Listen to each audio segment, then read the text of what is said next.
everyone, welcome back to my channel. My name's Helen and today I'm talking you through my Roll of Reeds TBR. Roll of Reeds was created by Mel at a book fiend named Mel. It's basically her TBR game that I think she plays every other month now.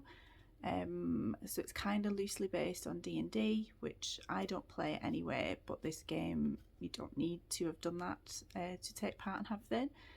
So it's basically a board with 20 squares. You have different prompts and you roll a D&D dice, and the rules have changed across the years. I think last year was the first year I didn't take part because I wasn't really doing much booktube last year, but I did miss it, and so when I saw it come up this year I thought I really want to do it again.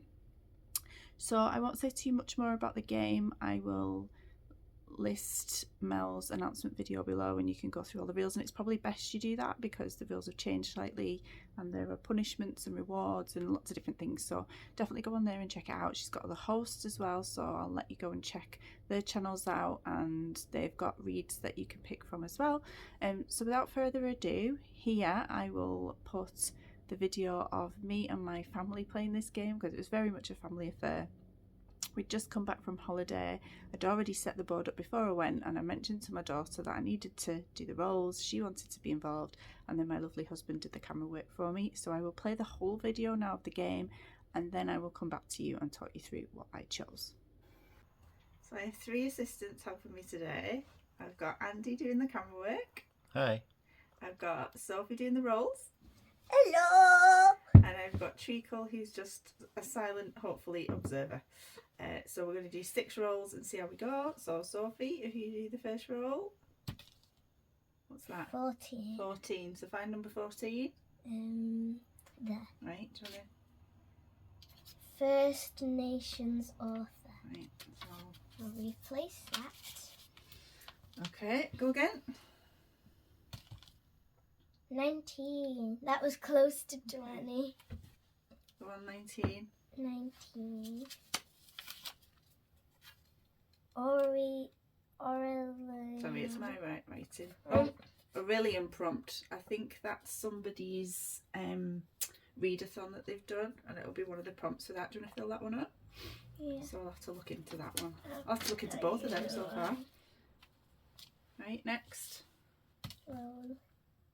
20! Got a prize. I think we still live the 20 prompt, and if I'm wrong I'll take that out. So let's do that first. So pet pick. So that is where I put treats out for Treacle on some books, and she picks the book. You can do that with me as well if you want. Highest rated on Goodreads or Good Storygraph. Okay. Oh, I might be able to swap that one out for that. We'll see. Fill the 20 up. Okay. Well, I might swap one of the others out. I'll see. I'll have to relook.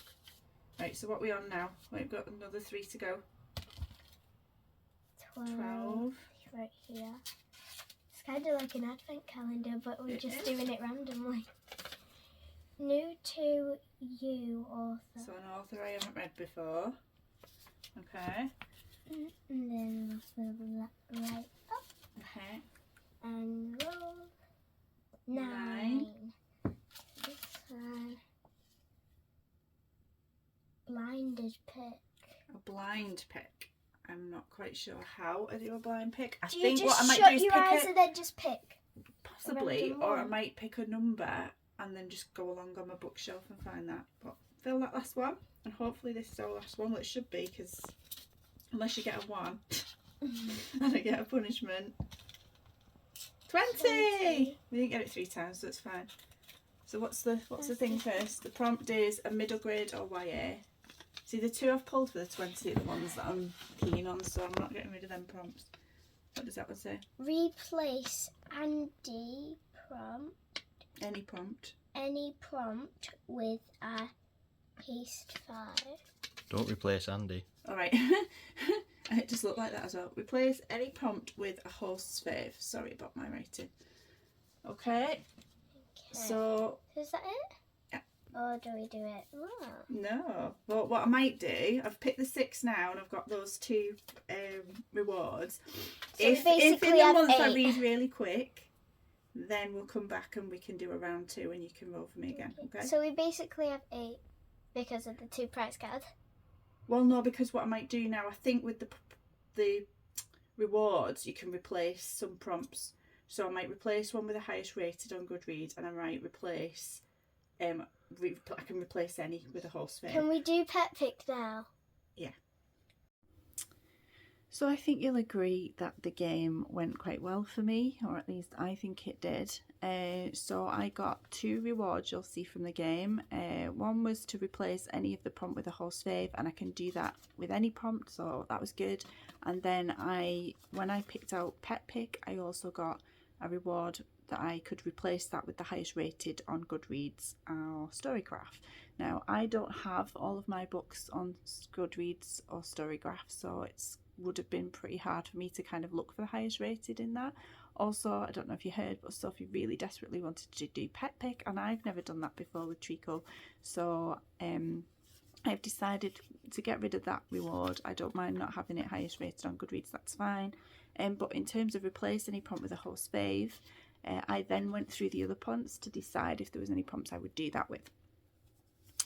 So when I looked at the 6 that I have, I decided that First Nations author was something that I didn't have anything off the top of my head that I could pick, or anything particularly I don't think on my shelves that I could choose. So I decided on this occasion to swap First Nations author for one of the horse fave. So that was the first thing I did. So I went through a lot of the horse faves because there's quite a few fantasy things there and things that I wouldn't normally read, so I was like right, I'm kind of limited on what I can choose. And then I did fancy What Happened to Rachel Riley. That was on Cara at Wild Book Gardens list. That was by Claire Swinarski, I think it says, or Swinarski, but it was hard to get it for me. I don't know if where she lives that's more easily available, but on Amazon it was quite expensive for me to get. I couldn't find it on any of my apps or anything, so that was a bit disappointing. Then Paige from Pages with Paige had The Library of the Unwritten, and although that is available to me, it wouldn't come in time. It's available through my library app and it wouldn't come in time, so I kept going, and there was a few others I looked at. Finally I settled on I don't know her name, but from Novelty Corner, she came up with Role Playing by Kathy Yardley. Now, I don't know too much about it, and I'm sure that will have been discussed elsewhere, so maybe go to her channel and see more about that book, but I'm quite happy to go in blind. I read the blurb at the time, and it sounds quite good. So for, what did I say it was? For the horse fave, I've gone for Role Playing by Kathy Yardley, so I'll put a picture of that here. So the next prompt that I got was a Aurelian prompt, which I believe is G from Book Roast. Does like a wizarding readathon every year, and you do different exams and things like that. I think it used to be Harry Potter themed. I remember taking part in that a long time ago, and I think she's carried that on, but without that theme. As I said, I don't take part in that now, but I did read in the rules that you can pick a prompt from something else that you're a part of.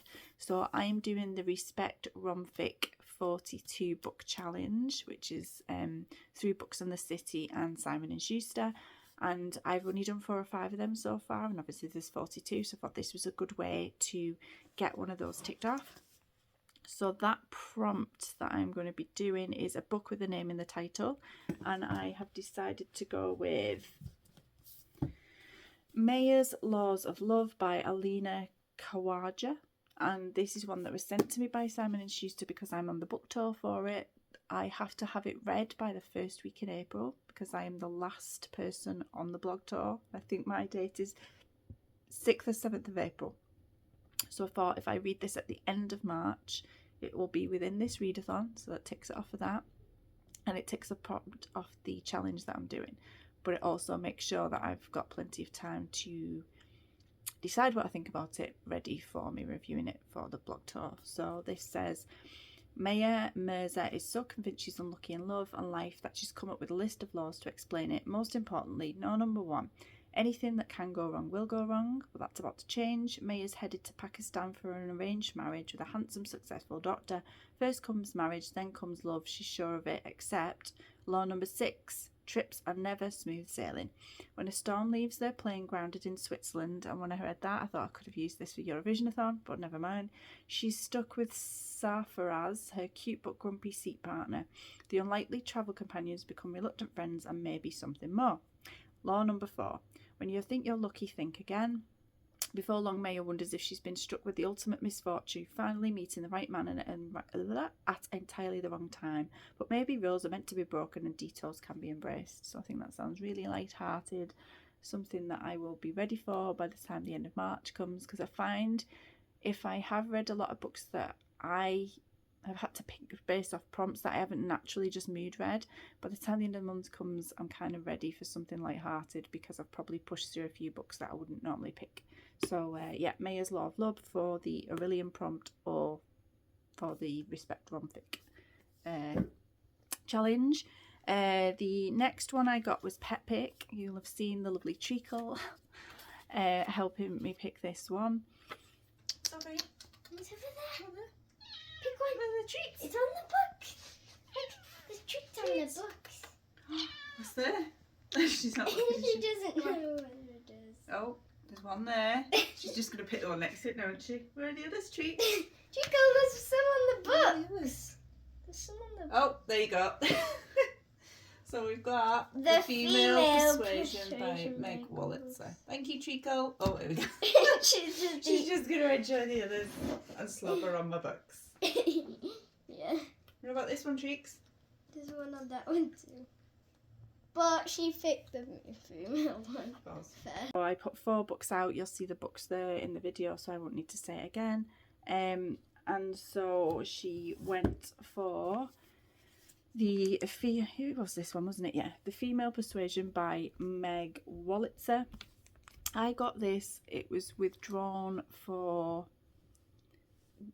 Wigan Libraries. Well, not Wigan, Lee Library. I specifically went into Lee Library and they had a section where all the books have been withdrawn. Now I'm trying to be really good when I walk into a library and there's a sale or there's books that they're just giving away, because it would be so easy to go, I love books, I'll have a load. And then they just sit on my shelves for ages. So I specifically have to have a pull there that I really want to read that book. And this was one of the ones, the cover drew me in. And then when I read it, I thought, yeah, that does sound quite good. So it says, Gria Kadetsky is a shy college student when she meets the woman who will shape her life. Faith Frank, dazzlingly persuasive and elegant, has been a pillar of the women's movement for decades, a figure who inspires others. Hearing Faith speak for the first time in a crowded campus chapel, Gria, misunderstood yet full of longing for an ambition that she can't quite place, feels herself changed, and then astonishingly Faith invites her to make something out of this new sense of purpose with a career opportunity that leads her down the most exciting and rewarding path as it winds towards and away from her meant-to-be love story with high school sweetheart Corey and the future she had always imagined. So I just thought it sounded interesting, and we will see how it goes, but I just think that cover's beautiful. So that was what Treacle picked for me. Then I got a new to you author. Now there was a book that I did need to read this month. Kim from A Tale with Two Trails, I think it's called. Or that might be a readathon that she does. But Kim, she is doing the Davabad read along. And she's doing that with Mel and then maybe another person. But they're the main two that I'm aware of. They are going to be reading that series. Now, I'm not a fantasy reader. Those kinds of books I kind of tend to move away from because I'm not really into it, but then I haven't had much experience of it. So I thought I'm going to join in this read along, and I managed to get The City of Brass, which is the first one by S.A. Chakraborty, on my BorrowBox app from the library, and I can get it on the 7th or 8th of March. And I think that's going to be a book that I'm probably going to, and I'm assuming they might do this in the Discord group, that they're probably going to section off parts that you read a bit at a time throughout the month, and that might work quite well for this. So that might be one that I start after the first week, catch up to where they're up to, and then just read a bit throughout the month. So yeah, that's the next one. I do not know much about it at all. I'm sure most people do know about that series by now, but if you don't, look it up and maybe join in the read along and join the Discord. So that was a new to me author because I've never read anything by them before. The next one I got was Blind Pick, and Sophie was excited to help me with this one. She made me hide under a cushion on the couch while she set out 4 books and put numbers on them, as you'll have seen in the video. So now we are going to do the blind pick, and I'm going to put, my mum is blindfolded at the moment, and we're going to put numbers on each of the books, like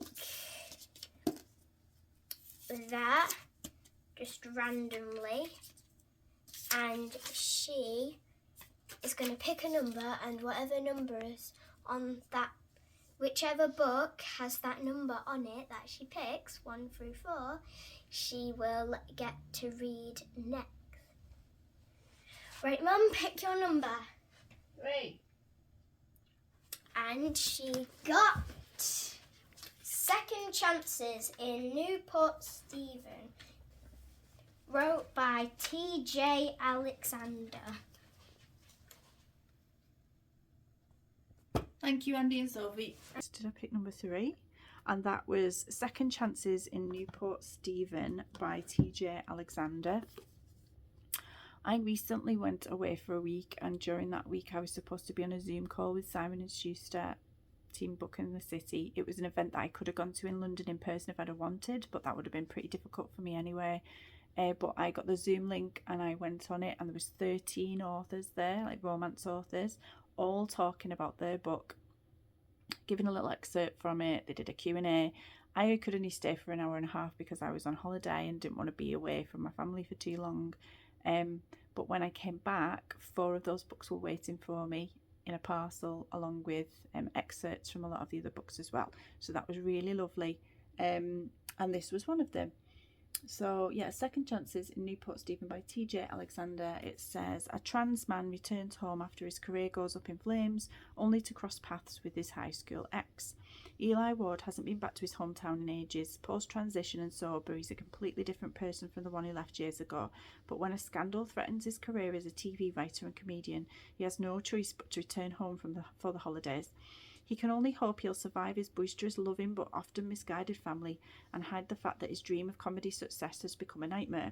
Just when he thinks this trip couldn't get any worse, Eli bumps into his high school ex, Nick Wu, who's somehow hotter than ever. Divorced and pushing 40, Nick's world revolves around his father, his daughter and his job, but even a busy life can't keep him from being intrigued by the reappearance of Eli.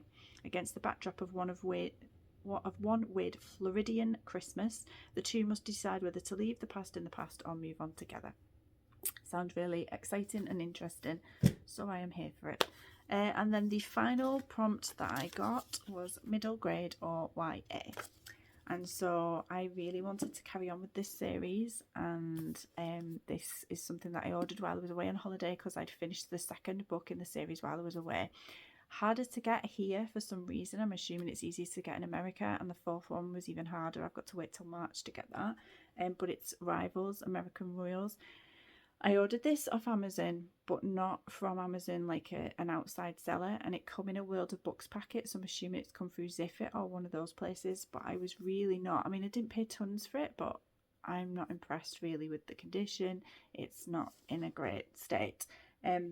However, it's not dirty or anything like that. The pages are perfectly clean.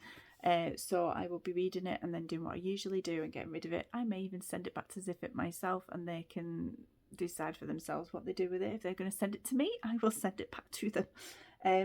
So yeah, I can't really read the back of this because it'll kind of give away what happened in the first 2. But I am loving this series. It, like I've said before, it reminds me of The Crown. It reminds me of what's that series called? To do this every time. It's like a bachelorette type book where the prince has to date a lot of women and they get rid of them one at a time, and it's a bit dystopian. The Selection series, every time I forget. It reminds me a bit of that. A bit of Gossip Girl, all of that. So yeah, I really wanted to move on to this quick, and then if I get this read, hopefully by the end of March when the other one comes, I can jump straight onto that one. So obviously this is a YA, so that fits with that prompt. I don't know if I said this was by Catherine McGee, but it is. It said New York Times bestseller. This is from Random House, New York, so maybe somebody's brought it over with them, or bought it from there, but maybe that's why it's harder to get it here. I don't know why. It's very easy from my library app to get the first two, and then I can't get it from the library, any of the libraries that I'm part of, or on the library apps.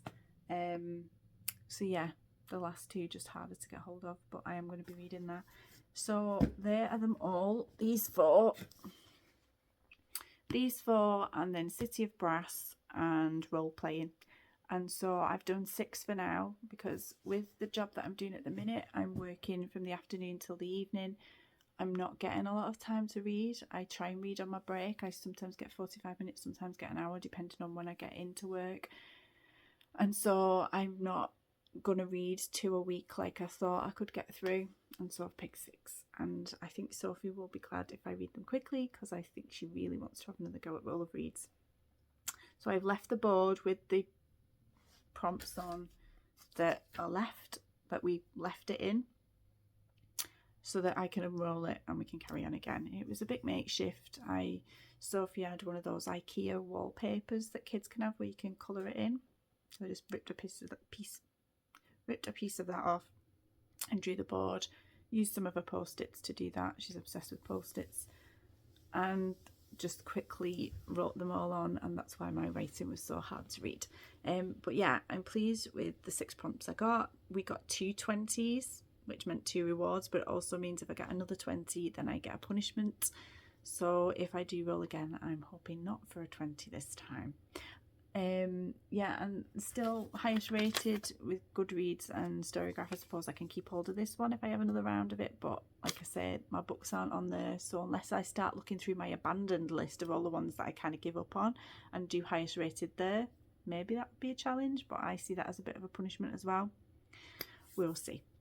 So thank you for watching. Let me know in the comments below if you've read any of these books, if you've taken a part in the David Bad read along, how Roll of Reads was for you, and yeah, what you thought of Sophie, because I thought at parts she just took over from me speaking and she did amazingly well. I mean, to be fair, if I said to Sophie she could have her own YouTube channel, she would absolutely love that. She loves watching YouTube, but not so keen on having my child on the internet for some reason. And then the lovely camera work by Andy. So I will see you soon. Bye.